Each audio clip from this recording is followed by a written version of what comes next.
I love the look of a nice, clean, half-blind dovetail. Through and dovetail in the back, half-blind in the front. The challenge with doing these is being able to finish the cut on the pinboard side. Show you what I mean. With your dovetail saw, you can only go from gauge line to gauge line. And what that does is give you a triangular shaped cut, but it leaves all of this material to be removed somehow. And traditionally that somehow is meant carving it out with a chisel, which has all kinds of opportunities to mess it up. Well, let me show you how we do it. I'm using my 3/4 dovetail saw, which has a very thin blade. It's just 15/1000 of an inch thick. The set is 2 thou per side, so I've got a 19 thou kerf. So I'm going to use my 3/4 Kerf X-10, and this blade is 20 thou, so it's 1 thou bigger, but that's okay. It's going to give me a nice clean cut. It's blunt on the end, and what we're going to do is set that in. Now, I approach some of these cuts a little differently.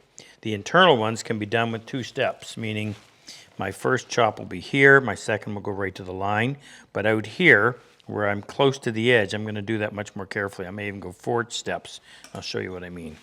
So what I'm going to do is I'm going to set that down in there. I always like to push it in with my thumb first, just to make sure it's started in the right spot, and then it's just a matter of tapping it till you get down to the baseline.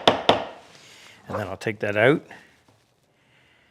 go right to the back baseline, and do the same thing. And it's quite amazing how it just forces the material down. It's almost like it makes it disappear. And on the internal ones, I could do them all the same way. But out here, I'm going to come in, I'm going to just go very carefully. And then I'll step in a little bit further.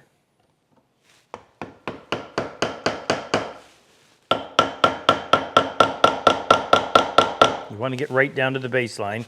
If you're not, you're going to just give yourself a whole lot of extra work. I'm going to go right to the line on this one.